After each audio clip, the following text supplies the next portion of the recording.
The Way of the Essentialist. Dieter Rams was the lead designer at Braun for many years. He is driven by the idea that almost everything is noise. He believes very few things are essential. His job is to filter through that noise until he gets to the essence. For example, as a young 24-year-old at the company, he was asked to collaborate on a record player. The norm at the time was to cover the turntable in a solid wood lid, or even to incorporate the player into a piece of living room furniture. Instead, he and his team removed the clutter and designed a player with a clear plastic cover on the top and nothing more. It was the first time such a design had been used, and it was so revolutionary, people worried it might bankrupt the company because nobody would buy it. It took courage, as it always does, to eliminate the non-essential. By the 60s, this aesthetic started to gain traction. In time, it became the design every other record player followed. Dieter's design criteria can be summarized by a characteristically succinct principle, captured in just 3 German words: weniger, aber besser. The English translation is less but better. A more fitting definition of essentialism would be hard to come by. The way of the essentialist is the relentless pursuit of less but better. It doesn't mean occasionally giving a nod to the principle. It means pursuing it in a disciplined way. The way of the essentialist isn't about setting New Year's resolutions to say no more, or about pruning your inbox, or about mastering some new strategy in time management.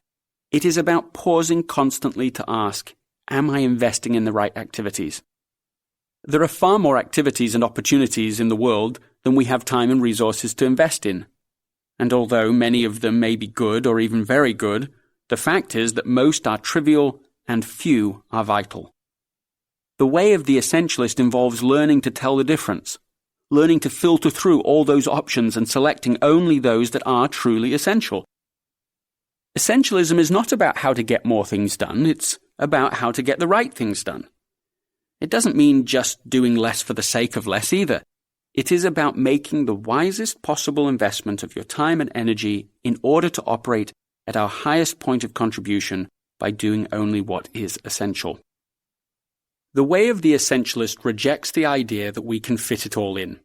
Instead, it requires us to grapple with real trade-offs and make tough decisions.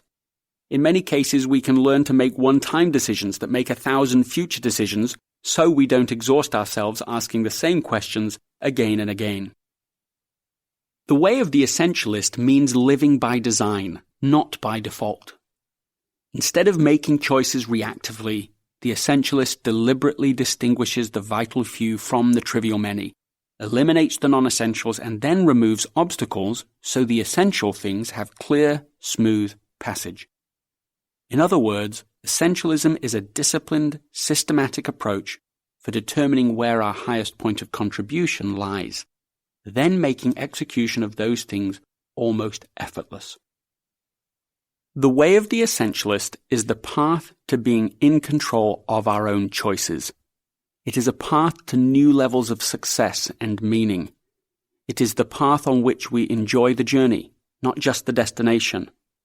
Despite all these benefits, however, there are too many forces conspiring to keep us from applying the disciplined pursuit of less but better, which may be why so many end up on the misdirected path of the non-essentialist.